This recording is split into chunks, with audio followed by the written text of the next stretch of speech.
Pessoal, tudo bem? Vamos resolver essa questão que corresponde à questão de número 8 do capítulo 19 do volume 2 do livro Fundamentos de Física do Resnick Halliday, nona edição.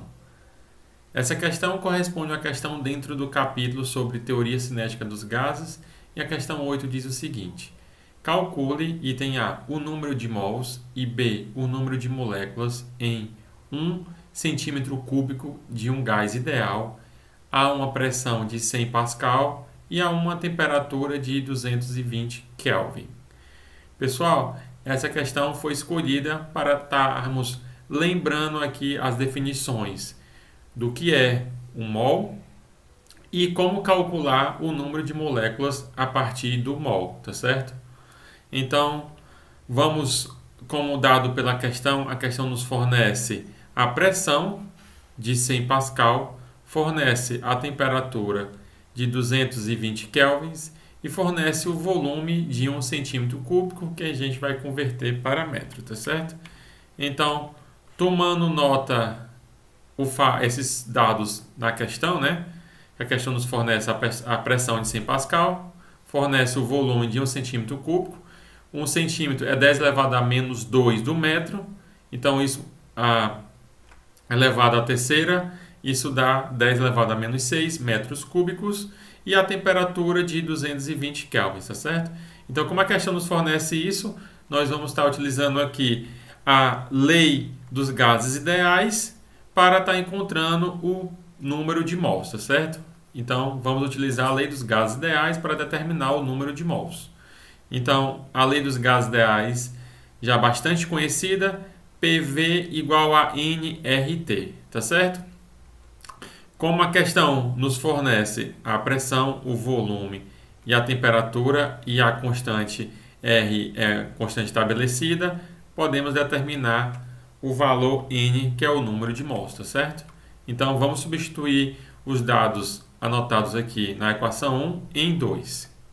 Então, fazendo essa substituição, onde evidenciando N, que é igual a PV sobre RT, substituindo esses valores, a pressão de 100 Pascal, o volume de 10 elevado a menos 6 metros cúbicos, a constante de 8,31 joules dividido por mol vezes Kelvin e a temperatura em Kelvin, nós realizando essas operações de multiplicação e divisão, nós obtemos que para esses dados nós temos um número de mols de 5,47 aproximadamente vezes 10 elevado a menos 8 mols, tá certo? Com isso, nós respondemos o item A, que pede o número de mols. Para determinar o item B, uma vez que nós encontramos o número de mols, então podemos determinar o número de moléculas, onde o número de mols é dado pela razão entre o número de moléculas pelo número de Avogadro, tá certo? Então, sabendo que o número de mols N em uma amostra que contém N moléculas é dado por quem? Como eu falei, N sobre Na, onde Na é o número de Avogadro, que é aproximadamente 6,02 vezes 10 elevado a 23 mols a menos 1. Então, notem que, dessa forma, quando determinarmos o número N, vamos determinarmos o número de moléculas, porque esse camarada aqui, o número de Avogadro, é unidades de mol a menos 1, e o N é mol. Então, mol vezes mol menos 1 vai dar a dimensional. Então, N vai dar o número de entidades, que no caso é o número de moléculas. Ok? Então, substituindo o resultado encontrado aqui na equação 3, que é o número de mols, nessa equação de número 4, nós encontramos o quê?